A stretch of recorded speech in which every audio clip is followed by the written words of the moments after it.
Once again, we are at it together. We are absolutely everywhere and we love it. Nothing is for sure in this game. Rivalries are re-stoked. Momentum is gathering. This is what makes us tick. This is what makes our heart beat.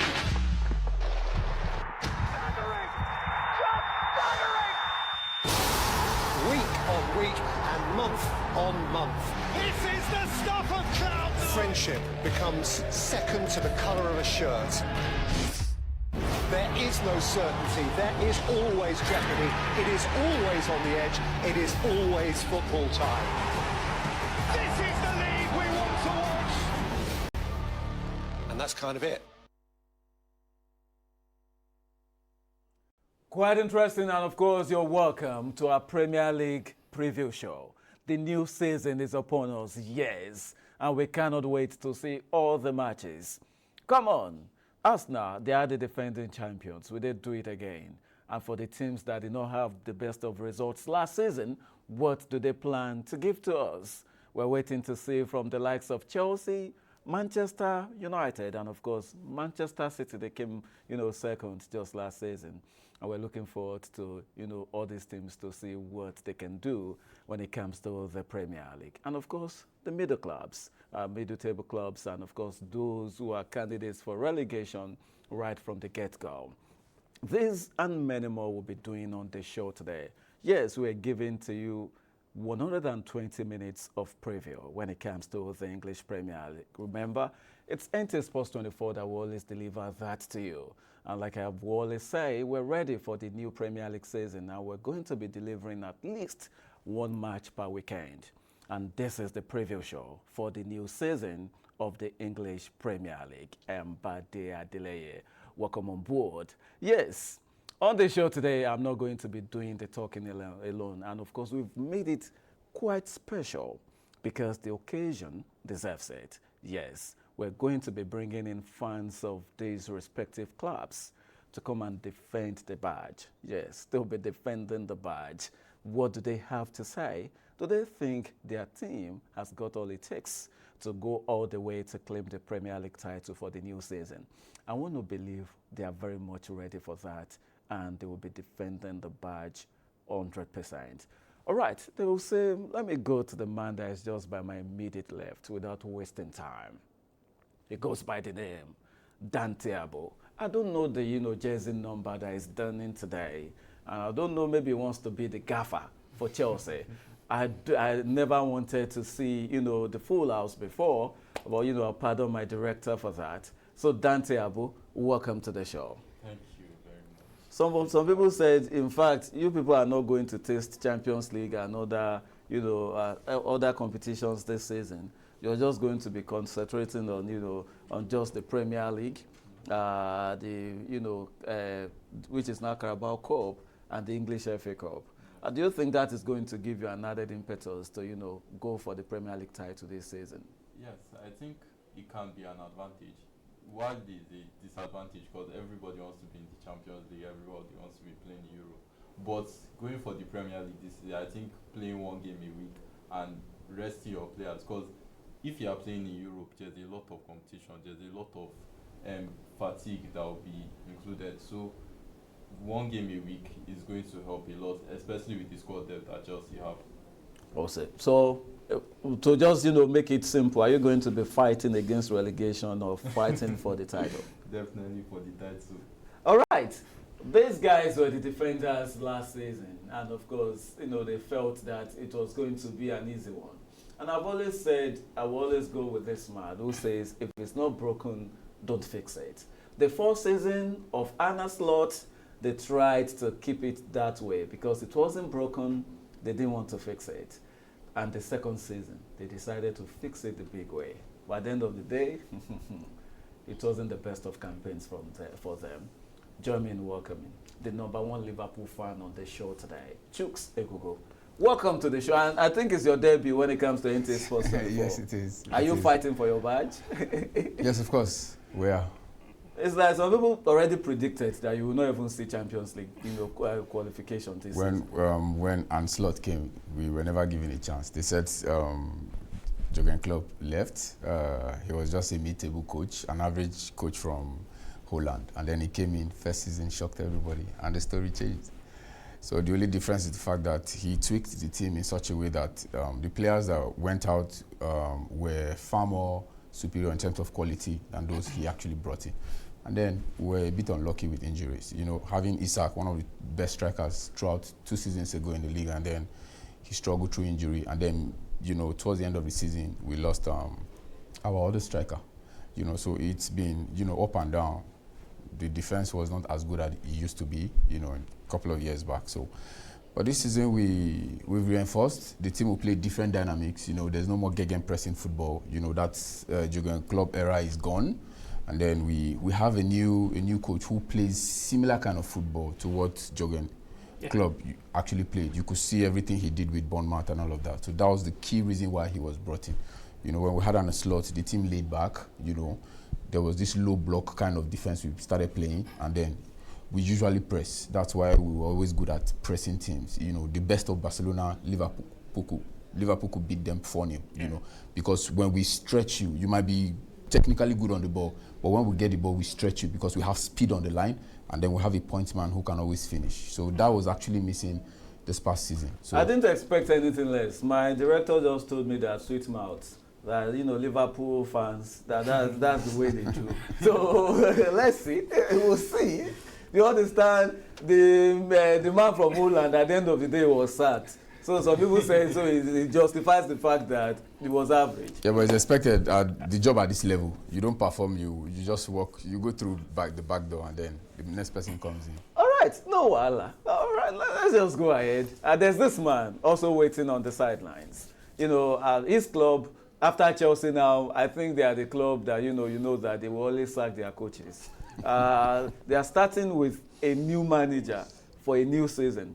Because last season they started with Amorim, and now they are starting with, you know, Michael Carrick, who came in towards, you know, in the second half of last season.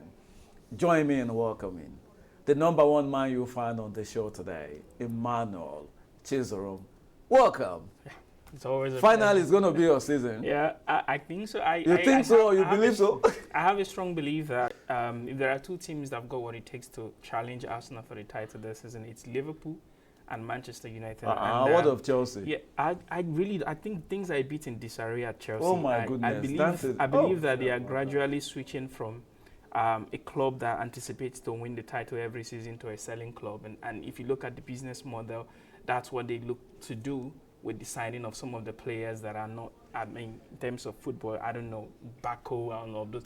It's almost like a poultry farm now there. But whatever it is, if we should go by what the traditional 4 used to be, where teams finish in the top 4 and then make it to Europe, I'll gladly say that I'm the one that got the rights to sit on this platform, because both of these individuals here, I'm sorry, I didn't get your name, all finished. Show their faces. Let them see their faces. They all finished outside of the top 4. Right now, it's no more top 4. It's actually top 5. So. Yeah, but before that, that's why I said if we should go by the tradition of top 4, I think, and if we should also go by, in the absence of the champion, I think the next person, there's no City fan here, there is no Arsenal fan here. So I think the champion honorary champion of the Premier League when it comes to this platform. All right. And I'm happy to be here, but it's always a pleasure. Thank you for coming. And of course, let me inform you, because, you know, these guys here now, they've been talking tough. Especially this Emmanuel now that is saying that he has every right to be on the show today. But you know what? There's one man outside. He says he's not ready to come in now. You know the team that he represents? The Gunners. They are the champions, the reigning champions of the English Premier League. So he says he's not yet ready. And I said, why? He said, I'm bigger than them. So I don't know why. So if he finally, you know, agrees to join us on the show today, we'll bring the man who's always walking around with a gun. But, and of course, I know that these guys in the studio too, they are ready for him. Maybe he got scared, he got cold feet. I wouldn't know. All right, let's set the ball rolling. Just like, you know, the guys in the studio are very much ready and we're ready to, go. Suleiman Musa is standing somewhere to give us the season preview for the English Premier League. And afterwards, we'll go straight away. The wait is finally over as the 2026-2027 English Premier League season gets underway, promising another campaign filled with drama, excitement and fierce competition. Defending champions Arsenal begin their title defense against newly promoted Coventry City, with the Gunners heading into the season on the back of a Community Shield victory over Manchester City. Mikel Arteta's side will be aiming to build on last season's success and retain the Premier League crown. Arsenal have also strengthened their squad during the transfer window, with Brazilian midfielder Bruno Guimaraes arriving from Newcastle United for a reported £75 million. His addition is expected to bring greater quality, creativity and depth to the midfield. However, Arsenal know the fight for the title will be far from easy. Chelsea, Liverpool, Manchester United, Manchester City and Tottenham are all expected to challenge strongly for the league crown. For Liverpool, Chelsea and Manchester City, the appointment of new coaches could usher a period of transition as the clubs adapt to new tactical approaches and reshape their squads. Meanwhile, newly promoted Hull City, Coventry City and Ipswich Town face the daunting task of competing against the Premier League's established sides. For the newcomers, the objective will be not only to win matches but also to collect enough points to secure their top-flight status. With the biggest clubs strengthening their squads and the promoted sides bringing fresh ambition, the 2026-2027 Premier League season promises goals, surprises and unforgettable moments. Football fans across the world are ready. The Premier League is back and the battle for the title begins now. In Abuja, Suleiman Musa, NTA Sports. Said he has learnt. Quite interesting, and of course, many thanks, Suleiman. That was, at the ground for today's show. And you know what's up now. Tonight, straight away, Arsenal up against Coventry City, and that's going to be the curtain raiser for the new season. Although we saw the Community Shield last weekend, with Arsenal making a minced meat of the, senior boys talking about Manchester City. For now, we don't have any, representative for Manchester City to come and fight for them. But in the course of the show, we get to open the phone lines for you. If your club is not represented, you get to be part of the show. Potato, potato, potato, patata. Where should I start from? Somebody said yes. After Arsenal, he's the chairman. So let's go with Emmanuel Chizorom.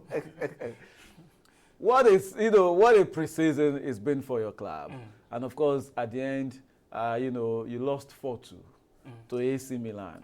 The team that some people in Nigeria call an AC Milan. We'll leave that one for now.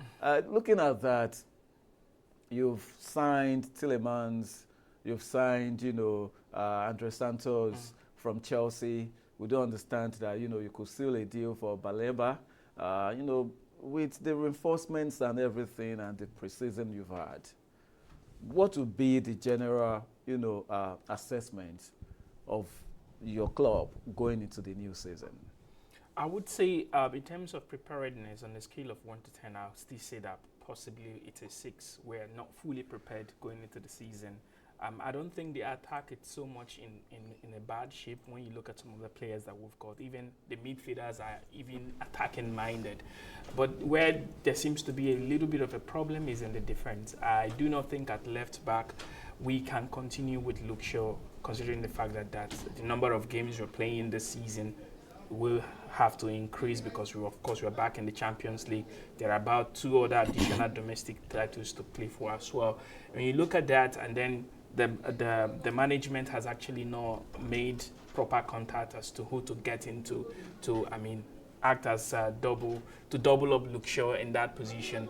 Patrick Dorgu, in as much as he can put a shift in that position, I really do not see him as a standing left back for Manchester United. He's very offensive and he comes off to me as more of a left wing back as opposed to a standing left back that can be a bit more defensive and do all of that. So if United's midfield is bypassed, which will definitely be, because the midfield is not so.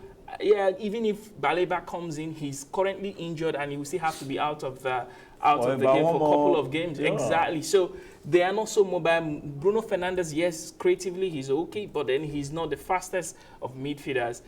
There is Tielemans. Tielemans is not fast, but his line-breaking passes and the fact that he's intelligent on the ball, we add for something. There's also Andre Santos, brings in energy, young, but then is he really ready? He's one for the future. Even Baleba is also one for the future, because he still doesn't have the consistency that is required for one to say, oh, this is world class at the end of the day. So I would say that, yeah, there are things that gives you confidence that, okay, maybe United can do something this season. But looking at it, you might want to be very wary of being overly confident with, especially the display against Ruben Amorim's AC Milan, and the fact that we've conceded a majority of the friendlies that we've played. I think the game where we've not actually considered is against the sides that are lowly rated, that it was expected of us to beat them. But then against AC Milan, we conceded 4 goals. Against PSG, we also conceded against them as well.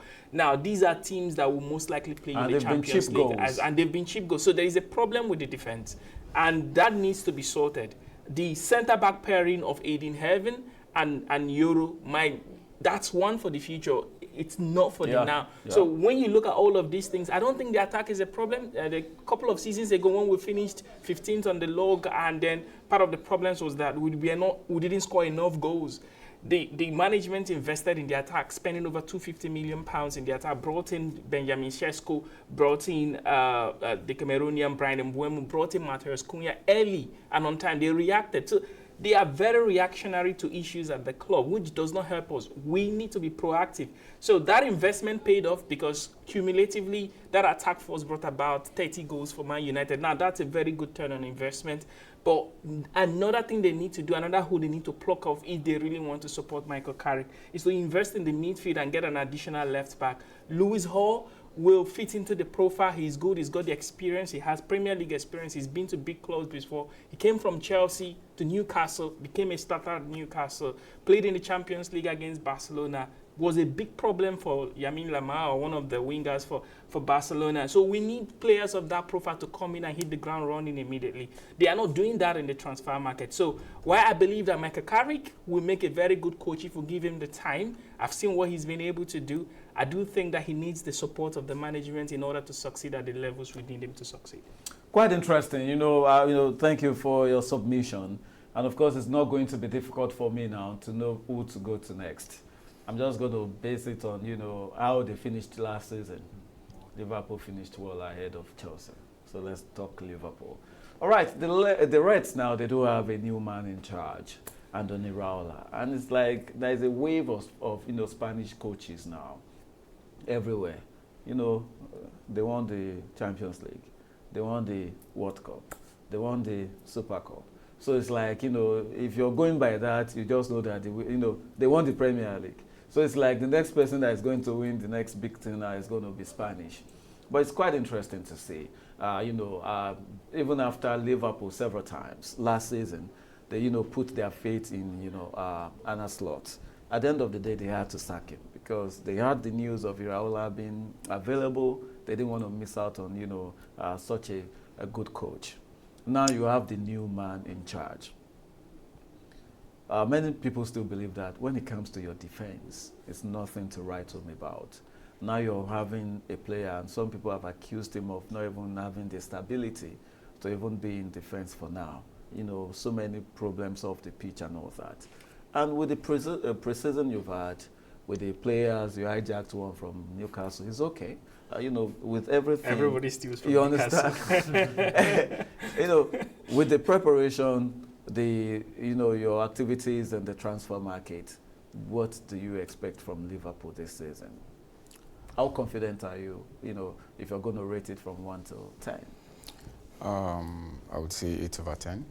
More than Emmanuel of 6 over 10 for Man U. Because the truth is, we have a good team. We just need someone who has what it takes to be able to inspire these guys to just do the job. It's partially a new team, if you ask me, because the players that actually came in are very few, and then those that stayed last season actually came in. We spent over 500 million pounds last season. That's $500 million, and we didn't get the desired result we would have wanted. But then again, that's football for you. It took us now 5 years to be here. So. And it's still taking Manchester United like 12 years. No, it will even take them more. I don't want to go there because ever since we knew what Sir Alex Ferguson was doing, he was just the king of English football. No, let's not go there. But no, we do.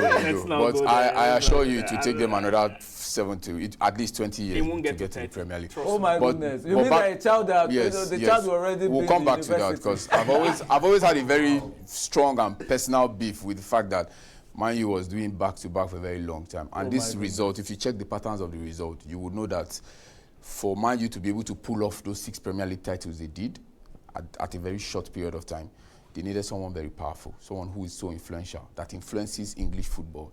And that was Sir Alex Ferguson. And that was when he left. But Guardiola did almost the same thing. Guardiola did that.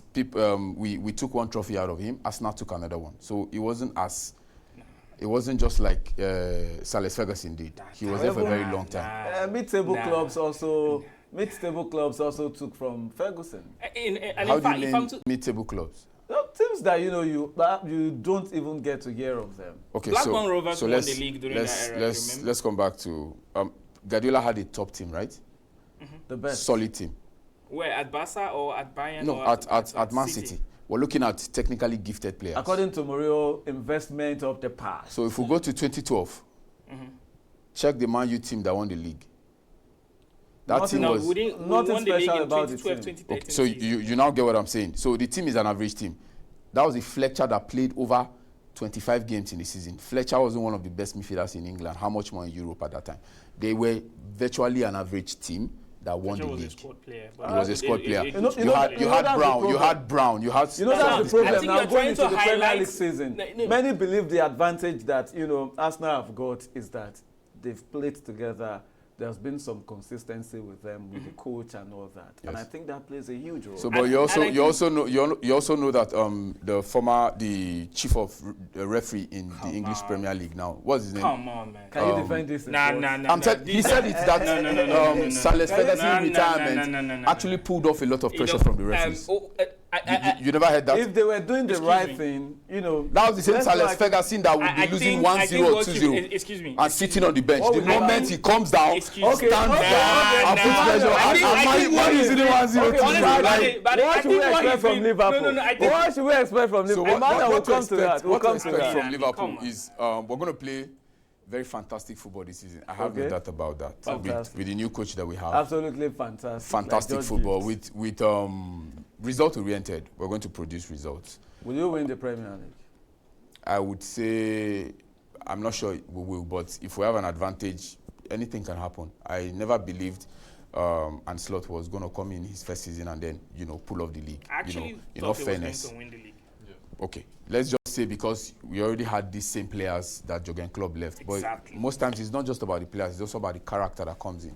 The big coach, how do you manage? He did well in his first season, but then again, he couldn't manage, going beyond that season. When it was now time to, bring in his own ideas and philosophies, it became very difficult. But with the new signing of the defender from Barcelona, can't remember his name now, Araujo, he came in, and then we've had our fair share of injury. Let me not lie to you. It's been very difficult, especially in defense line and then in attack. But if we stay fit, Florian Wirtz, what's his name? The rest of the squad, if they stay fit, actually, I'm telling you, we'll be up there. We'll be up there. All right, I really need to come to Dante now to talk for Chelsea. But before we do that, we do understand that, we have lots of, fans lined up. But there's this man, a friend of the house, Mr. If it's not broken, don't fix it. That's what I call him. Join me in welcoming our very own Chukwunonso Arinzechi. Today is drumming his support for, Arsenal, the Gunners. If Nonso is available for us via Zoom, let's get to have him. Absolutely fantastic. Thank you very much. No, so But can you, nice to have you on the show I've been today. listening. Welcome. Thank you. Thank you very much for having me. It was a pleasure. All right, we don't to be part of understand the that show. you're wearing an Arsenal jersey, invisible at the moment that we cannot see. And of course, we've been talking, and many people have been saying, Emmanuel here said he's the chairman at the moment because, he's above Liverpool and Chelsea. So, and they say when the lion is not at home, you understand now. The rats or goats can do anything. Now that you're here, what do you have to say going into the new Premier League season? Manchester City were at the wrong ends of Arsenal's rot, last weekend. What do you feel going into the new season? I think there's just one great for the time. Oh, yes, Arsenal. Looking back to what happened last season, the biggest, if you ask me, the biggest threat to that being maybe Manchester City don't look like the team that it used to be. After the departure of Pep Guardiola. So for me, I think Arsenal are favourite heading into the title race. It's for me, it's Arsenal against the others. To be sincere with you, it's Arsenal's titles to lose, and the fact that they've done some crazy business, Bruno Guimaraes, and Solis look like a revelation, or maybe an upgrade on Leandro Trossard as well. So for me, as much as I've listened to all the guys speak about their various teams, Chelsea, Man United, Liverpool, and how well they can compete, it's obviously going to be Arsenal's title to lose because look at the permutations, the quality of the players. Arsenal has got a bit of consistency as well in the sense that they have. To be sincere with you, they have players who have been there for so long. They have Arteta, who is now, unfortunately, the longest-serving manager in the Premier League at the moment. They've got a bit of stability and they have the kind of system that works. So I know this is not what Emmanuel and the guys want to hear sitting down there on the seats, but it's Arsenal starting to lose. We saw what happened in the competition. They practically annihilated. It was almost a walk in the park. It was that easy against a Man City. It could have been worse. If they are taking their chances. So for me, all day, every day of the week, twice on Sundays, Arsenal started to lose. And if my statistics serve me right, and I'm looking at all the permutations right now, it will take an absolute miracle of epic proportion for Arsenal to be crowned champions again come the end of this season. All right, many thanks, Arinzechi. I wouldn't know, is it that, Uche Wundo, Hilary, is it that she's on the line? Uche, are you there? Yes, I am. I am. Where? I'm here. Uche, who are you fighting for? Who are you rooting for in the new season? Is it that it's like you're supporting somebody on the seat here? I think that I have. I say I've outgrown because of the kind of job I do. I've outgrown supporting anybody. Just pick one. I think I've outgrown supporting anybody, but this season. We've seen people do business. We've seen a whole lot of people do business, and they have done good business. While some people are still doing some kind of business that you really do not understand who those players are. But what I usually say is just hope that you don't have injuries. As a manager, just pray that you don't have injury concerns that you have to worry about. That's number one. Number two, just hope that whenever you're buying players, they are useful enough for you. You cannot just pick up players from every league that you can find. At the end of the day, they don't amount to anything valuable for you on the pitch. So that's basically it. Arsenal looks like they are good for it to defend their title, but as I said, just hope that there is no injury concerns for them because it can actually happen. Enzo Maresca, he looks like he's going to struggle this season. He's really, really going to struggle this season with a new Manchester City side, and I've seen the kind of business that he's done. I do not know those players. Well, I know some of them, but I do not understand the kind of business he's doing for a team that is like Manchester City. I don't know why he let Tijani Reinders go, but it's all up to him. But picking up players and buying a player from Nottingham Forest that is worth 150 million pounds, I do not see why that should happen when you're not buying a Victor Osimhen or you're not buying someone from a big league or someone from a big club for 150 million pounds. But I hope he survives. Then Alonso needs to get his act right because we know that Chelsea preseason, they look like they know what they are doing, but that's not, preseason is not the main thing. The main thing is this weekend. It's starting this weekend, and he has to start off on a good note. Manchester United,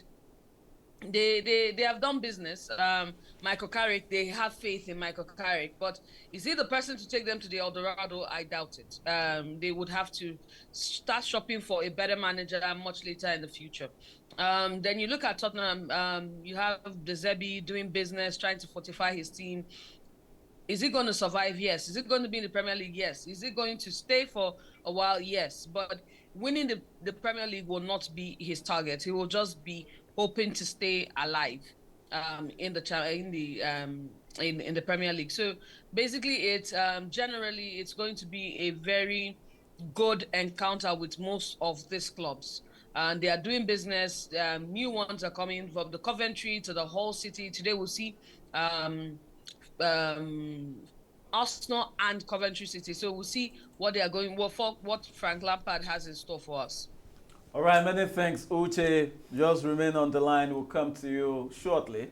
And of course, I still have the guys in the studio with me. And just, before, we spoke with Rinzechi, and of course, Uche. We had to, pause Dante. Dante, Chelsea fans, people say they are they are so loud. Let's not sugarcoat it. I think, Arsenal fans, I think they've taken over now. Yes. But whether you like it or not, we still know that Chelsea fans, they don't calm down when they get to celebrate. True. So, going into the new season, you have Alonso there. Some players have left. Others have, they've joined you. How confident are you going into the new season, and what do you expect from your club? I would say I'm very confident actually, because what went wrong last season was totally just out of the room. We all know what happened with the Maresca issue, that he left because City Pep Guardiola was leaving City. So that disrupted our season. We know how well it was going. Before last season, we won the Club World Cup, beating PSG 3-0. And then last season as well, we beat Liverpool at home, and then we beat Barcelona 3-0 as well. So last season, it was going very well. It was okay. We were steady. We had a good manager. But then Maresca left and he disrupted everything. We know how hard it is to bring in a new coach mid-season. So we had to settle for someone that was partially available. Yes, he was at Strasbourg, but that is like our baby club. So we could easily get him. So when Rodeno, obviously he was not the right person for the job. He's inexperienced.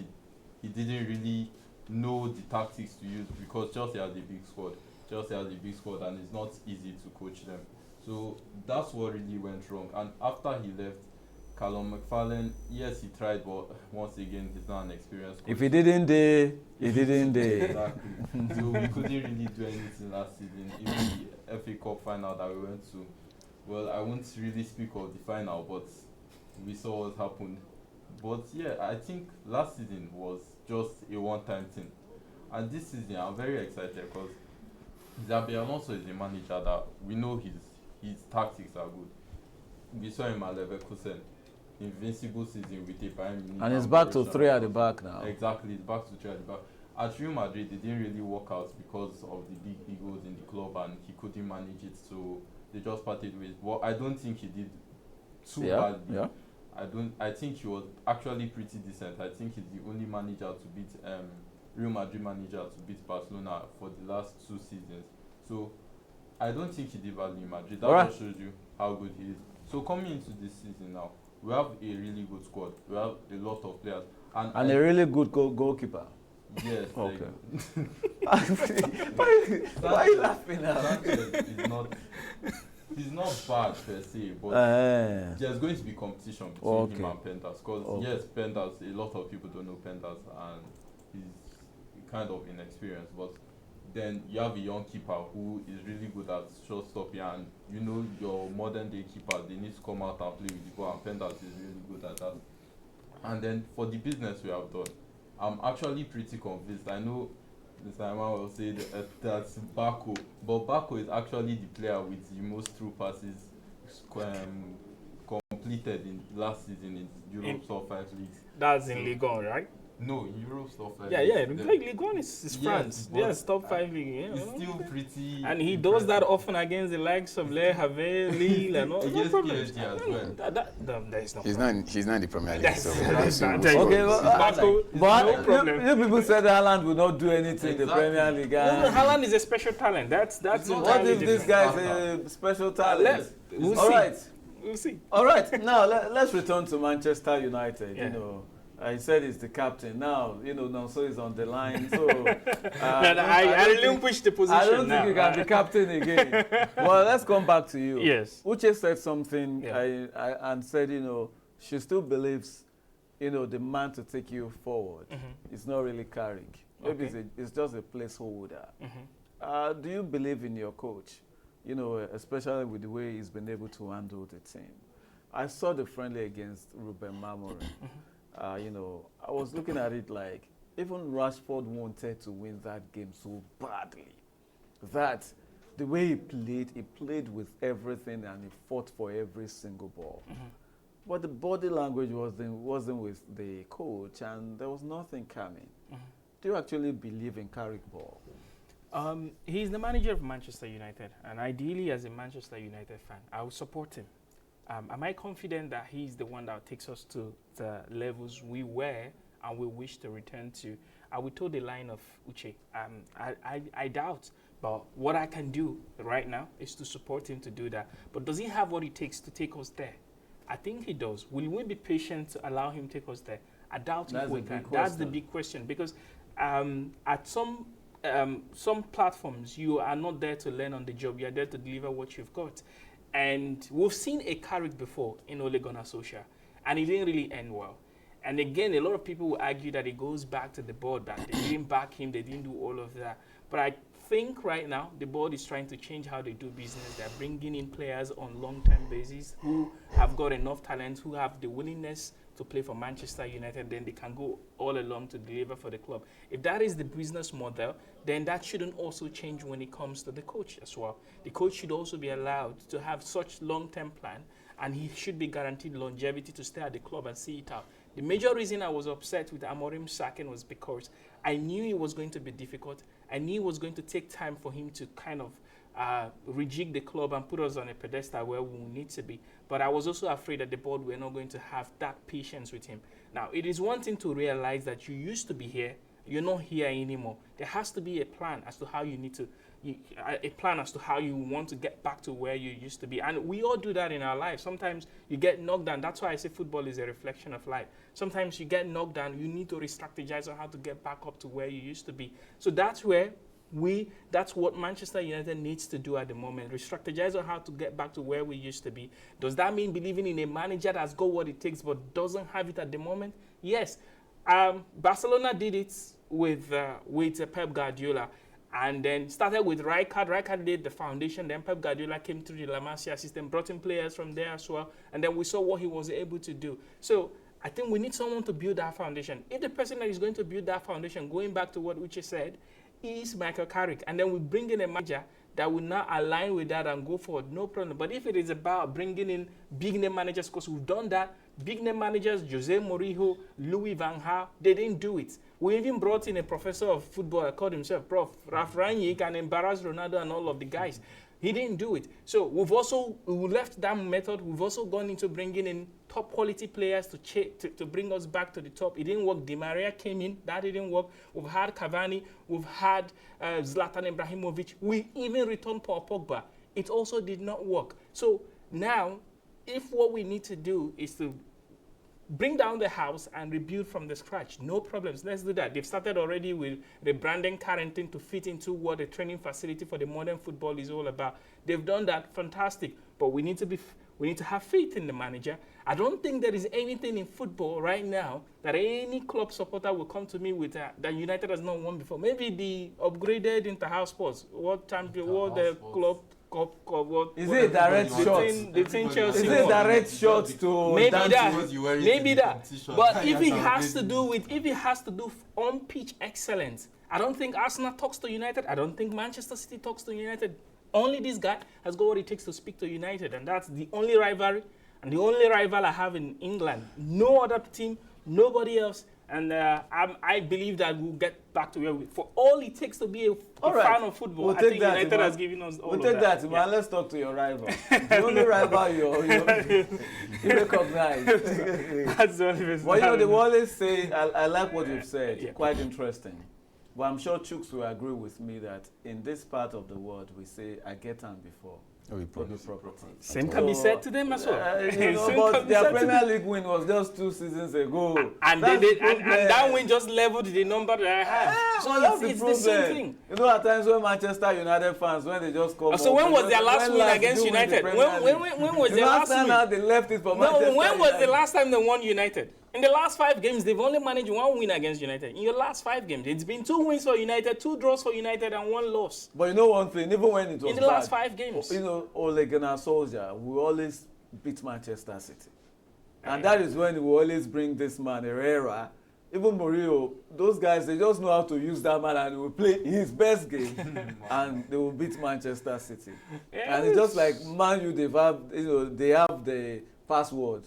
Liverpool could be their girlfriends for now. But we expect something because Man U have found it very difficult to beat Bournemouth in recent times. True. And that man at Bournemouth has just moved to Liverpool. So if Liverpool beat you silly, I will not be surprised because I know the new man is in charge at Liverpool. Now let's return to Chooks. Chooks, you've done a bit of business, but you know they always say new managers some they are just good for a mid-table club. We are, you know, even this man, Unai Emery, went to Arsenal. He really struggled, but it's been very decent. It's been one of the best for Aston Villa in recent times, and many still feel that is, you know, that is the man's level.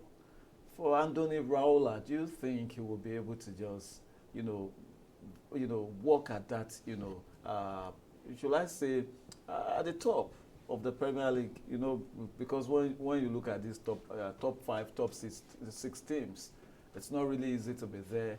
The ex-players are always criticizing you. I can't remember how many times. How many are days that will come from Aston Villa to come and be tackling you? But in Manchester United, they have the ex-players. They even have a podcast. They will review everything, tell you things. Same for Liverpool. Only Gerrard that, you know, we keep quiet, that will not really talk about. But you know, Carragher is already there. Jamie Redknapp is already there. What do you think? I think the difference this time is the fact that we have a Spanish coach, and there's this very unique mentality about them. You know, you can always say if he's an English coach or Holland or something, but he's a Spaniard, and they have their own unique way, you know, of playing football. And I know that he's going to bring all of those things he's been able to do in Bournemouth to Liverpool, and maybe more, you know. Yes, it's a big platform. Big platform comes with very huge responsibilities. But I know he has all it takes to actually deliver. He has what it takes. I just hope the player stays fit. You know, he's beginning to build some kind of level of connection with the players. I see how he bonds with them, you know, even before and after training sessions and all. Those things are very key. You know, you need to build that very solid friendship with your players. Because the moment you don't, you know, connect with them, you begin to struggle because communication is very key, you know. And he's been doing that, you know, in the last few weeks, you know, since he arrived. And I have a lot of, you know, impressed with him, what he's doing. I know the preseason didn't go as we expected, but then again, it's preseason. Most times it doesn't go well, and then the team just goes on and perform excellently. Arsenal were well. losing some of their matches, but Yeah, when they caught Manchester City, the third goal of that Community Shield can still not leave my head. You know, okay. Well, it's okay. Many thanks, Chooks. Now let's see if our guys are still very much online. You know, talking about, you know, Nonso Arinzechi and Uche Wundo Hillary. Nonso, are you still there? Mr. Okay, I think it's Uche that is there, and I can't hear Nonso. Mr. If it's not broken, don't fix it. All day, every day, including twice on Sunday and Saturday. Nonso, you know, Can you hear me loud and clear?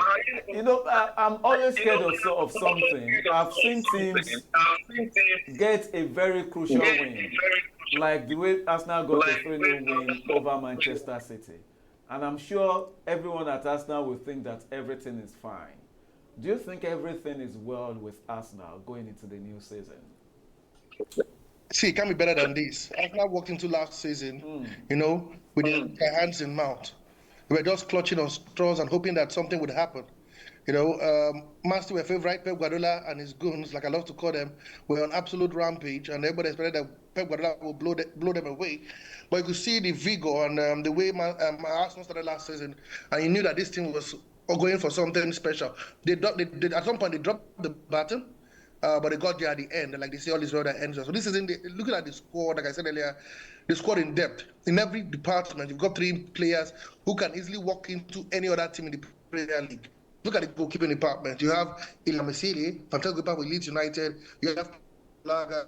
You also have, of course, Raya, who is arguably one of the best goalkeepers, if not the best goalkeeper in the world. In the midfield, you are getting Ezri Konza, from reports we're gathering, waiting for official confirmation, that has the defense that has Mosquera, Hankapi, that has Saliba and Gabriel. Even though Saliba is out injured, you have a left back of Hankapi or Califeri. You don't even know who to start.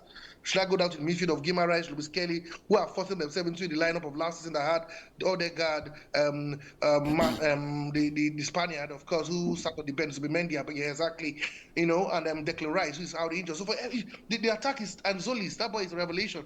I watched him play while he was tuned at Arsenal, and I felt it was something good. But he seemed to just be final piece in the pudding.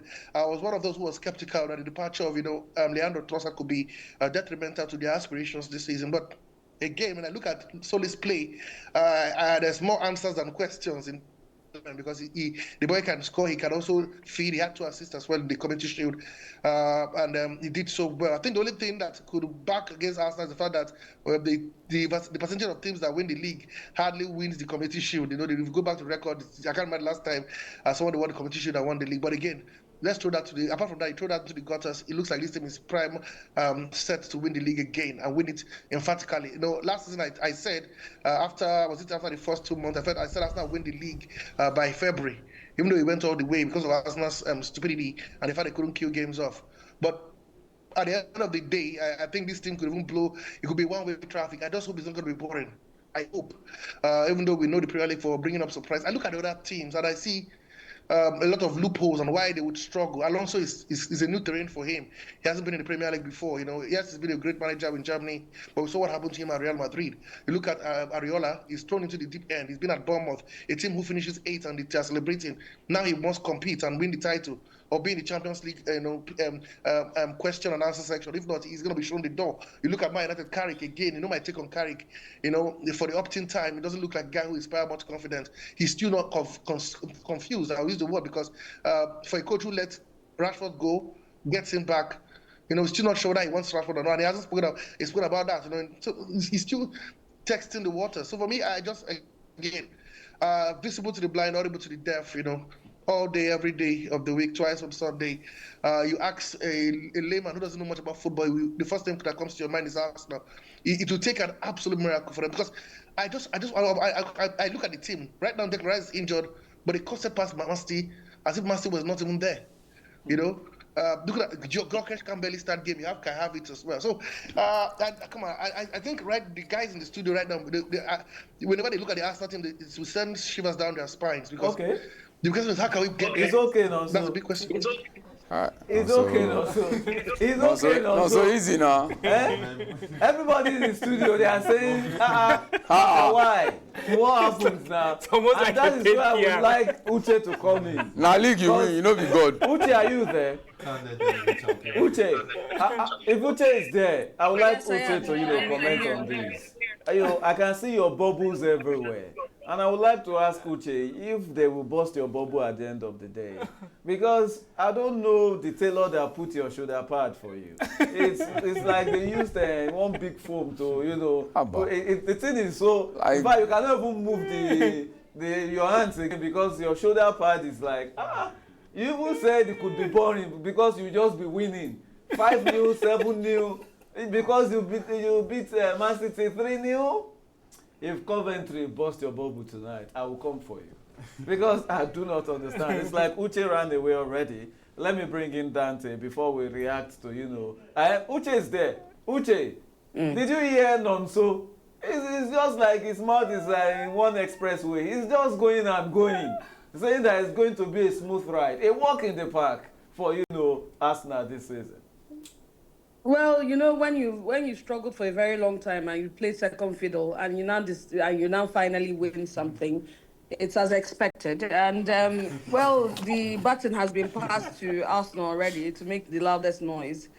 From Chelsea to them, they are all in London.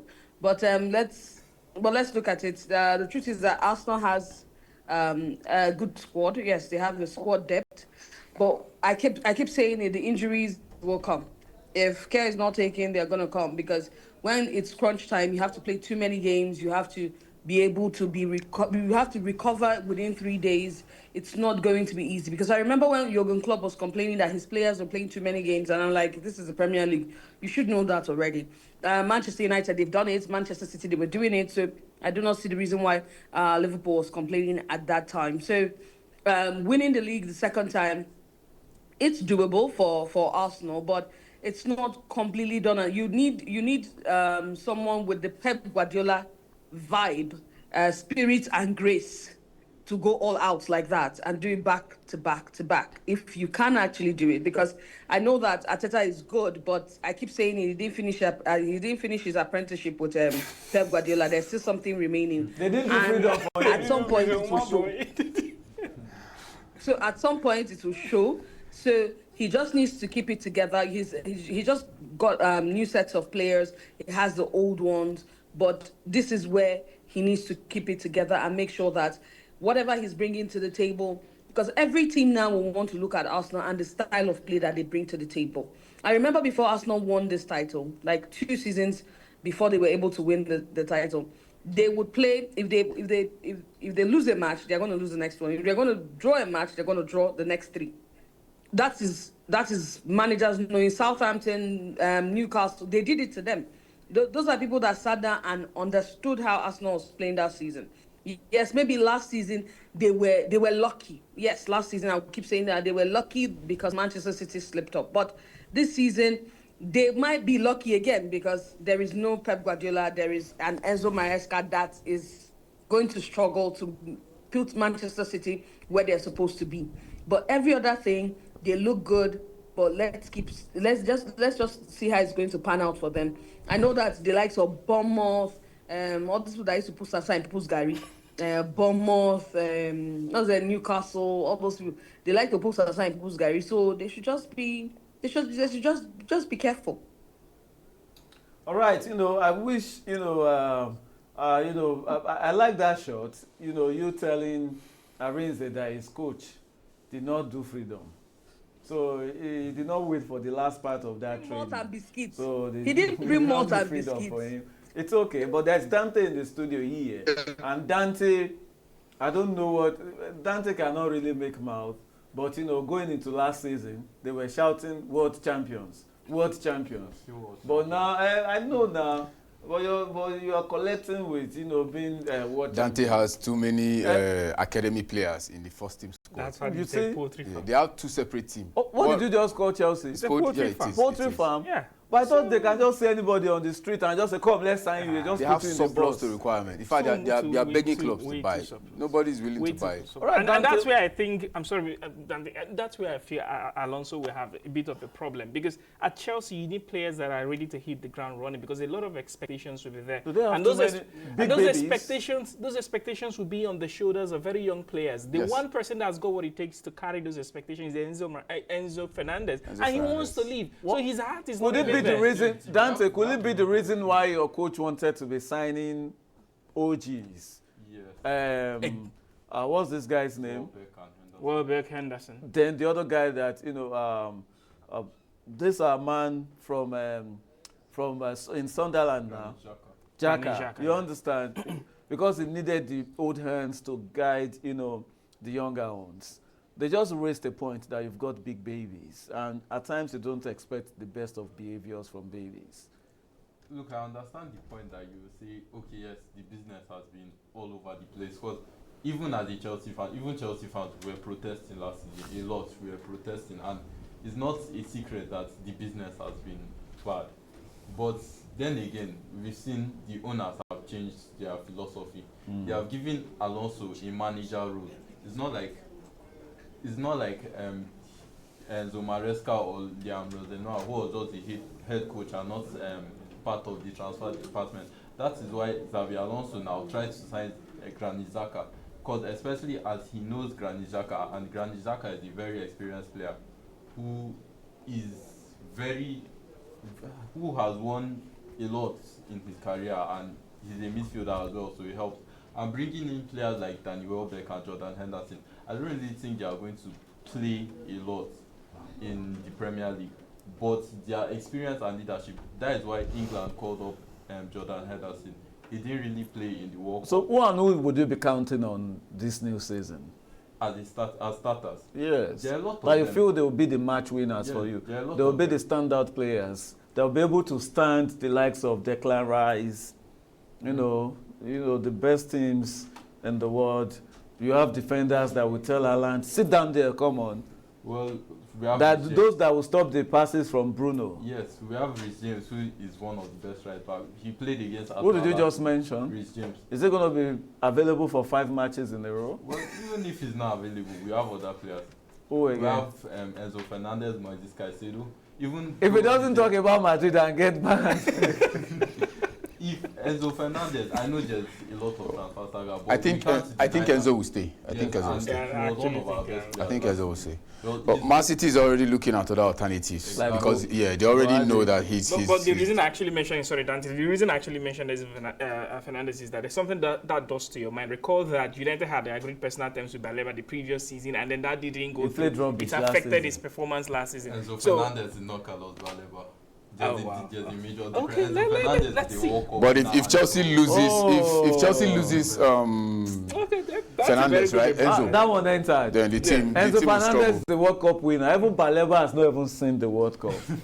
Has not even tasted it. I still Okay. think we have a lot of players that are sure they may not be as experienced as Arsenal or Man U or Liverpool, but we have Palmer, who was going through a dry spell to say, but we know his quality, we know he has class.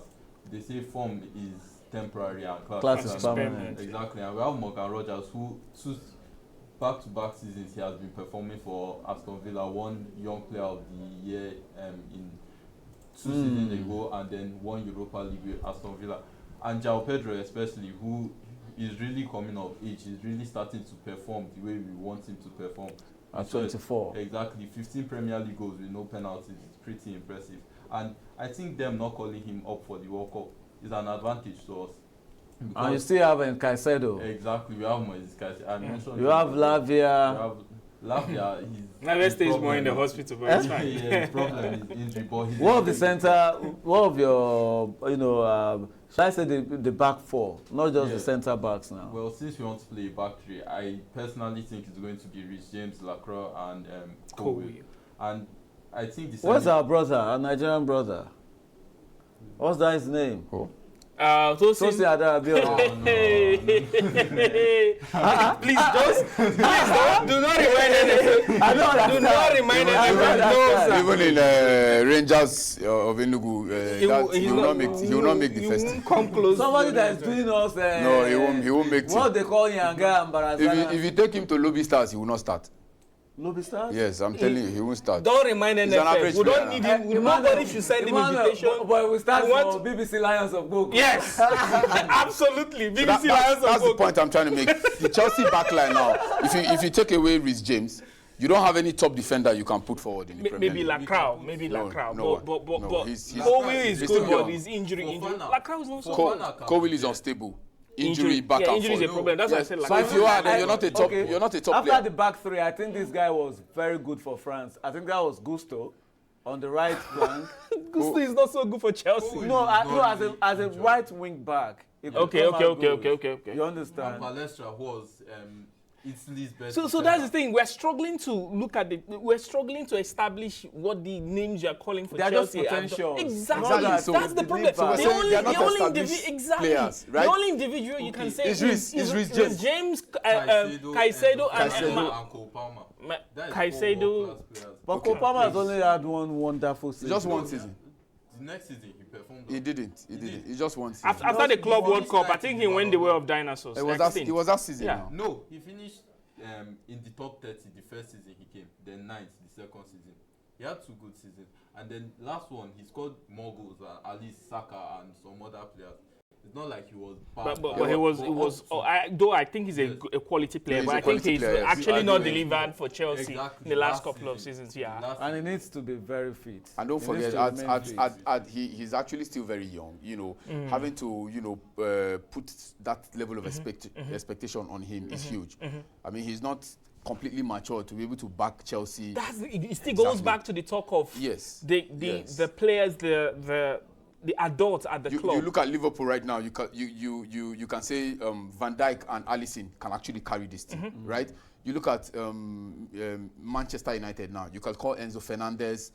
Bruno You can call Fernandes. Bruno Fernandes and maybe They even Maguire. signed a senior. Exactly. So That's Tielemans, it. and these are all Tielemans. captains So as these well. are proven, quality top players. Yeah. Chelsea don't possess that class. And again, to add to the defense at Chelsea, I think when he mentioned, if you notice, when he mentioned Reece James, he mentioned him in and around what he's going to do with his ball abilities in the midfield. Not necessarily, he's got defensive prowess as well, but not necessarily more that. what is gonna come Exactly. going forward. So it's really, and then he's a back three as well. Back three, the last time he was really successful in the Premier League was under their former coach, Antonio the Conte. point is this: these other teams with very top defenders, they still struggle. That's tell you how stretchy the Premier League is. Absolutely. Very, very. Imagine you don't even have at all.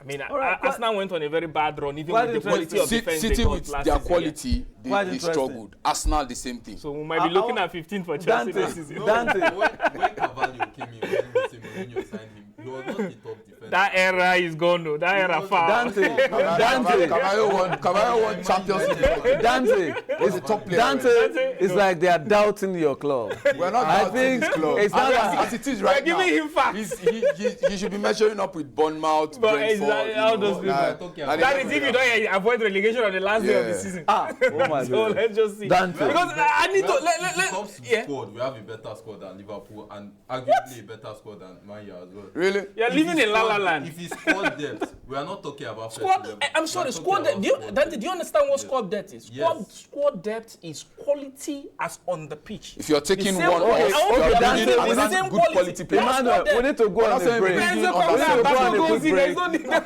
But Dante, let me just You ask you drop. one question as we're going on this break. How many players do you have in your squad that you can sell for above £100 million? Enzo Fernandez, Caicedo. Nobody will buy Reece James for that amount. That's it. Yes, because of his position. Palmer.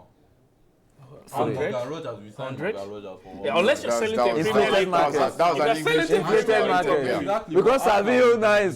Somebody that has not played, go for 85. It's like Tottenham Hotspur are just giving out the the money. question that he asked me, who will go for No, over? the argument In is today's this. market, It's your four bank- now. He will in today's market. You have 4. Okay. When we come back, Okay, when we let's come go. back, Let's we're go going to take a look at it.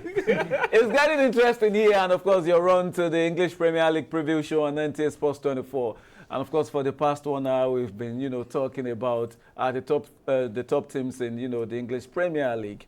Arsenal have been represented, Chelsea been represented, Liverpool, Manchester United. We're still waiting to see, maybe to be you out there that will be representing Manchester City. And somebody mentioned Tottenham, Aston Villa. You're welcome. I think what will happen is that by the time we return, our Zoom guest will join us again. And of course, we'll leave the phone lines for you to be part of the show today. Do stay with us. There is always jeopardy. It is always on the edge. It is always football time. This is the league we want to watch. And that's kind of it.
Are you a stakeholder in sport? Do you really desire a platform to project your views and create impact in sporting events, news, programs, goods, and services? Search no more. NTA Sports 24 channel is an indigenous 24-hour dedicated channel for sporting activities and programs in Nigeria and beyond. For adverts, sponsorship, partnership, and all you may require, the right channel is NTA Sports 24. Call us now on 0803-211-3974, 0803-600-6649. You can watch us on the go on Facebook at NTA Sports 24, YouTube at NTA Sports 24, and on X at NTA Sports 24. NTA Sports 24, where sports thrives. There is always jeopardy. It is always on the edge. It is always football time. This is the league we want to watch. And that's kind of it. Quite interesting. You're still watching the English Premier League preview show on NTA Sports 24.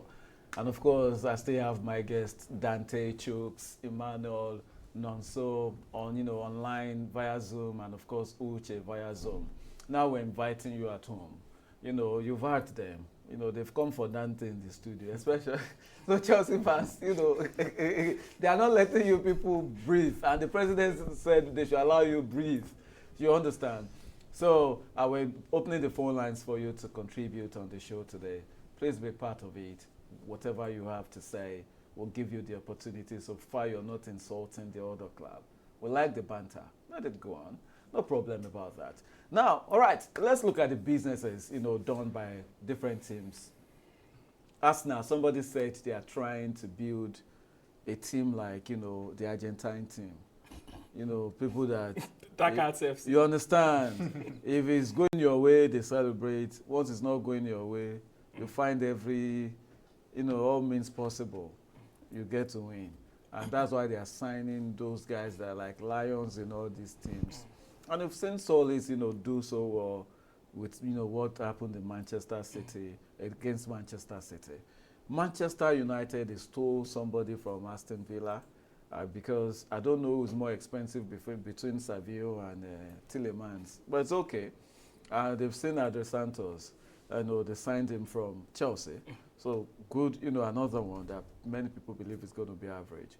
For Manchester City, they signed Anderson.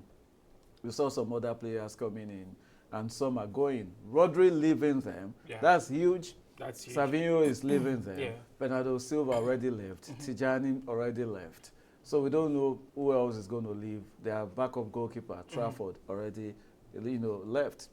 Chelsea, their airman, already left. Talking about Kukureya, and of course, and some other stars are leaving. They sold Andre Santos. Estava, however, is going to return from injury, and we do expect Reece James is going to be fit. For us now, it just looks like a straight swap for them. We saw, allowing, what's the name of this guy? Trossard to go, bringing in Solis, and of course, I don't know who's going to leave their midfield again for them to accommodate Bruno that they just signed. Looking at this business, let's leave rivalry aside now. Rate the best business in the transfer window for all these clubs. If I'm to start, I think you're going to look at to arrive at the right metric to measure the successes of the businesses that they've had this season. Just before you come in, let's see if we're going to have our first caller on the show today. That's fine. Good afternoon and many thanks for joining us on the show. Good afternoon. Not the NTA Sports. You're very much correct. Welcome. Hello? You're welcome. Go ahead. Yeah, I'm Musa Lawa from UKU. Oh, thank you. I just want to make an inquiry about this resignation of NSS board. All right. Have they resigned?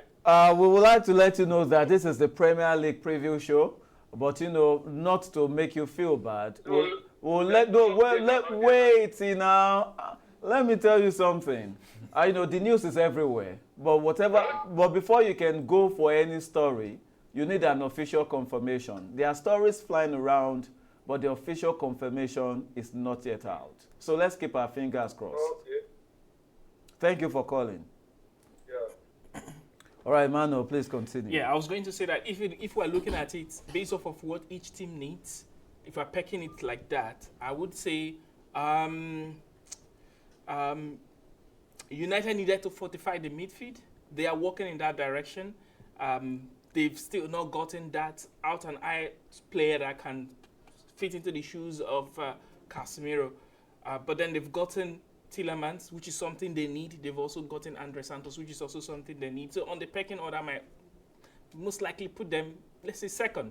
But Arsenal, they are not just buying. First of all, they had a squad that won them the league the previous season. What they need now is to fortify that squad. For everybody that has gone out, they've brought in a player that can take the place of that I also understand that Jesus could leave. Exactly. So while they're offloading, they are also bringing in quality to replace. The Zoe's guy is a brilliant player. I'm bringing in Bruno Guimaraes that's got the mentality he's got as well. In the middle of the pack where you already have a Declan Rice, you also have I think Merino, Martin Odegaard, and all of those players. So they are fortifying their squad, and you win the title. That's why I believe that they still stand a chance. When Nonso said they've got what it takes to retain the title, I think they've got what it takes to retain the title. Oh, you'll be making Nonso said to be swelling. No, but that's the truth. Because That's the truth. they're actually fortifying the squad. And they are creating even further, depth upon depth upon depth. So don't forget that they also have Max Dorman, a young player that they're not even looking in his direction, but that's a quality that can come in and play in a Carabao Cup match where they will not even need a Bruno Guimaraes. So you're looking at Arsenal dominating, but where I will have a problem with that is if they're bringing all of this quality and then the plan is to play bad football. Because I feel Arteta has ability to play fantastic and also manage football. The big characters exactly. in the team. Because it's one thing to have all of them and then manage the big characters. Football, but I feel that last season he deviated the last 4 months. Yeah, he deviated from that in order to just get the result. I don't think just getting the results is something for a big team that is sustainable. It works sometimes, especially in cup competitions, but then in the long run, it doesn't help. All right, so, Emmanuel, let me quickly put this question to. I don't want Nonso this time around. Is Uche there? Okay, Uche is not there for now. I will leave Nonso out of this. Let me ask Chooks about this. Yeah. Something was wrong with Arsenal towards the end of last season. I feel the last 3-4 months, they didn't know how to win games their normal way. That Arsenal will play you and score beautiful goals. Absolutely. They now started looking for, it will be 1-0, you will not score them, but they will find a way. If it's to push your goalkeeper into they will just find a way. And I always believe, when Leicester City, when they won the league, I saw the pattern towards the end of the previous season with their former manager. That time, I think that was Pearson, the way he won those matches, like 6 in a row. The new manager just came and continued with that. Claudio, Just like Liverpool too, Jurgen Klopp was having a very good team. Not, the likes of Salah and everything. It was like their best period. And when that thing, really happened. And Salah was unstoppable that particular season. And we've seen people that, their struggle will not just start the new season. Arsenal struggled towards the end. Let's not lie about that. Do you think they've fixed it? Okay. One thing I would like to say is this. When you have a team who has actually, had this opportunity, not once, not twice, to clinch the league, and they fail to do so. The moment that opportunity comes in again, there's this... They become a lot more pragmatic as opposed to... So, because they know that they're not used to winning the league. There's this comfort that comes with knowing that you can always win the league. You're confident. They're not the Man Cities, Man City win with so much ease because they know they're back-to-back champions. But it's like someone who wants to, break forth. You've tried and tried and tried, and each time you get to that point, you lose it. So it's only normal that they feel, that way. But the most important thing they did last season, which any other team would have actually done, was getting those maximum 3 points. The moment is the most important thing. If you see any new team that expects to win the league, the moment it gets to that last 10 games of the season, you begin to struggle because every team, especially those bottom teams, you're playing teams in 19, 18, 17. In survival mode. Yeah, it's survival mode. But you know what? It's always, except for last season, that is always the time for Liverpool and Manchester City to win. If you're dragging anything with them, a Jurgen Klopp team, a Pep Guardiola team, that was why the moment Manchester City beat Arsenal, many people told Arsenal that they've bottled the league. I'll give you another example. You understand? But it was just a case, a rare case that you see Man City not give the best of results in their last 10 games. The first time that was going to happen. So, I know you would like to continue, but let me quickly put this to Nonso. Nonso is also a very, a perfect, a very good man. He's a gentleman. So this time around, he's going to remove pride is beginning to enter now. Don't mind him. He plays for Pride FC. This small one league title. I'm not telling you to defend Arsenal now. Look at the business done overall. I for one, I want to tell you that one of the best transfer dealings for last season. I think Sunderland did very well for themselves. Got some players that they needed, and everyone fought for the badge. Looking at the setup this year, the transfer businesses for some teams, how would you rate it if you're going to put your top 5, naming the clubs? How would you describe the transfer business? Yeah, I would. I know. I'm trying not to mention Arsenal because everybody know, like Emmanuel did say, that Arsenal has built a team on resilience. Just going back to what he said, one thing, the difference between Arsenal and Man City of old is the fact that Man City had been there before. They've been there, they've done it all. There is no fear factor. This Arsenal team has been, in quotes, named the butlers of the nation. So close yet so far. They will get there, they will not get there. You think they've held the trophy and they let it spill. So they were nervous towards the end of last season, and that was why they, no matter whether it was not perfect, it was not crisp, it was not shambolic, it was not fluent kind of football, but you don't mind it because they finally found a way to drag themselves to the final line and win the title. So that fear is gone. I think there was a cloud above their head that they had to take out, which is what they did. If it was Arsenal 2-3 years ago, they would have failed to win that title. It's obvious. Points away, but again, when they let somebody to lead, they wanted to drag out results, to fight out results. They did that, and that's what they is. But this year, they're coming as champion. That fear factor is gone. The cloud above their head is gone. Exactly. And they know that everybody has got their bullet facing, so they have to give it their all. For me, back to the question of the transfer market, I think one team who has done so well is Tottenham Hotspur. Again, you will argue, they bought a lot of players, but again, and it will take them 1 or 2 months to gel. I agree with you. But this team hits their stride. If they get their mojo right, they would torment a lot of teams in the Premier League. And this is why I'm not even putting them in the Premier League mix, for the title. The fact that they will take 1 or 2, 3 months, to gel. In that moment of gelling, the league may have run away from them. But after that, they will trouble a lot of teams this season. I can assure you for that. Arsenal has done great business as well. Guimaraes. For every player Arsenal has bought a player in every department. Elia Mesilia from the goalkeeping department. Elsie Konza is coming soon. Waiting for confirmation at the centre back. They got Guimaraes in the midfield and of course Solis in the attack. So what it means is that, when you win a title, there's one thing a lot of people will talk about, the lack of, you could feel complacent and the fact that you already arrived. These players have not won anything. And so because they've not won anything, they are now coming to the team to add a bit of ambition, a bit of, wanting to win, that mentality, that every other players may not have got it. So they will drag and that's what every big team does. When they win a title, they bring a new player in. That new player wants to win, and so it keeps that mentality going. So Tottenham Hotspur have done well. Kudos to Arsenal. So I think they've done well in the transfer market. United have done well, but they have failed to get the one player they need the most, which is a striker and a centre back. No disrespect to Sesko and what he's done for Man United. I don't think he's got the quality of to lead a team as huge as Manchester United. Go back to those days when they had the Robin van Persie of this world, the Wayne Rooney Awaza at his biggest time, Carlos Tevez. They were always known for having top Andy Cole, Dwight York, top class striker that could give you 25, 30 goals a season, only in the Premier League. But with Sesko, it's more of a gamble. It's tough. You don't know what you get. It's like Kalu. Make I speak local palace English. And for a team that want to contest for the league against Arsenal, we need the striker will get 20-25 goals.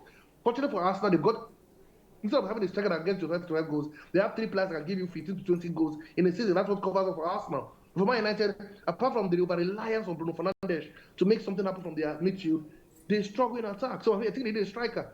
Where would they get a kind of striker? I don't even know. That's a big question. And a centre back, because we already know that if Martinez is injury prone and when it's not available, this team are all over the place, 6 and 7. In heaven, unfortunately, it's not close to heaven at the moment. At least for Man United, what we've seen last season. So it is what it is. I think Tottenham has done well. Arsenal has done well. Chelsea, I don't know what they've done because they keep selling and buying. You don't even know which Chelsea team will turn up when the season begins. One moment they're playing Modric, the next moment they're playing the new signing from Aston Villa, Morgan Rogers.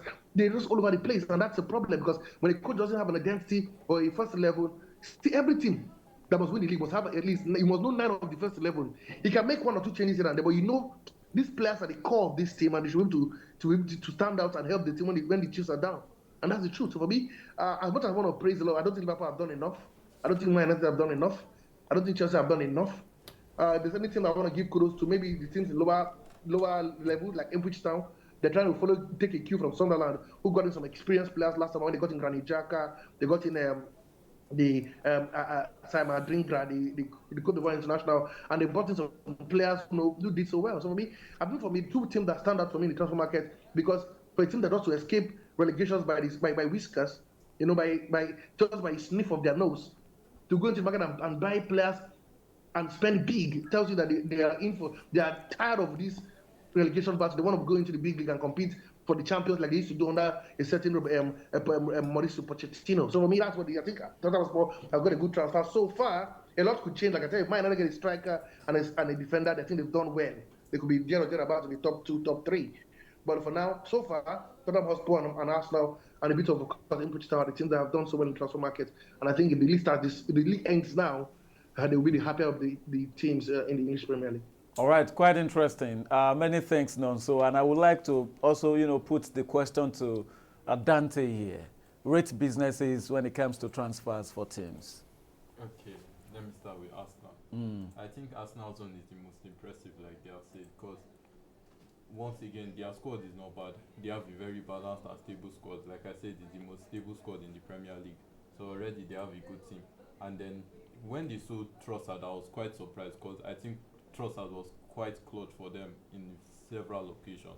And then it was only Martinelli yet, but then they brought in Zolis, and a lot of us didn't really know him. We were not familiar with his game, but we saw the match against Man City and the other matches in pre-season as well. He has done well. So I think that would be a good sign. I think now I remember the guy Bruno replaced. I think it's Norgard or so. So to Everton. Yes, and that's Norgard. A player they didn't even use that much too. Yeah. And like you said, Norgard, that is a player that they didn't really use, so it's a good sell as well. Whereas his Premier League medal. He does. I mean, that's how life can be, And Bruno Guimaraes, I think he's one of the best midfielders in the Premier League. So it's an amazing buy. 70 million is a fair price in today's market. So yeah, I won't really say anything much about. And they are signing Konza as well. They definitely don't lack in the centre back department or defense in general. Yes, they don't really have fullbacks that can run up and are that offensive, but with Arsenal, I don't really think it matters if they have the typical fullbacks. I think the way they play is good enough. The way that Calafiori and Timber, the way they are structured to play, I think they don't need the fullbacks that other clubs will say that, okay, they need. So I think Arsenal's one has been the best so far. All right. Sorry, Kante, I think we have another caller. Good afternoon and many thanks for joining us.